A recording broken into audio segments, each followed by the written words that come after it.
नमस्कार बंधुरा RG cooking चैनेले आपनादेर सबाइके स्वागत। आज निये हाजिर हये गेलाम बेगुन दिये माछेर तेल चच्चड़ी रेसिपि निये। एइभाবে रान्ना करले किन्तु एकटुओ तितो लागे ना। तो चलुन शुरू करा जाक। 500 ग्राम माछेर तेल खूब भालो करे परिष्कार करे धुए नियेछि, धुए जलटा झरिये नियेछि।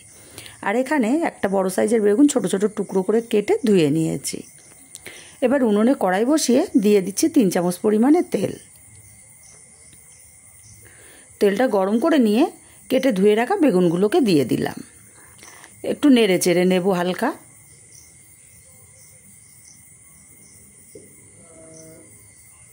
हालका नाड़ाचाड़ा करे निये एबार एखाने आमी दिए देब अल्प एकटू हलुद गुঁড়ো और सामान्य एकटू लवण। लवण हलुद दिए बेगुनटाके आमी लाल लाल करे भेजे नेब। देखुन बेगुनगुलोर कालार चेंज हो गेছে, बेश सुंदर भाजा भाजा हो गेছে। এখন বেগুনগুলোকে আমি উঠিয়ে রাখব।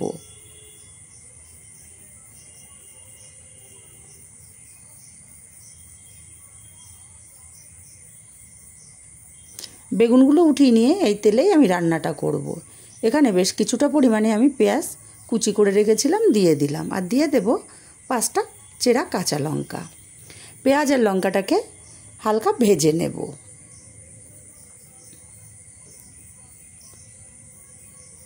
নাড়তে নাড়তে কিন্তু পেঁয়াজের কালারটা চেঞ্জ হয়ে গেছে আর পেঁয়াজটাও বেশ নরম হয়ে গেছে।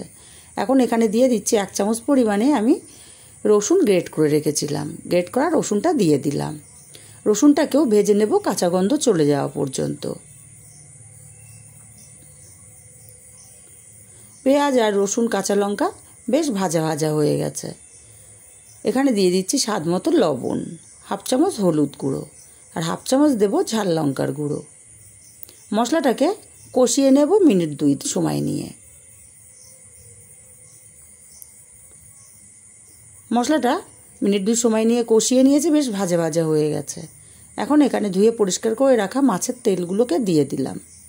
এবারে মাছের তেলগুলোকে আমি ভেজে নেব যতক্ষণ না তেলগুলো সম্পূর্ণ গলে যাচ্ছে ততক্ষণ পর্যন্ত।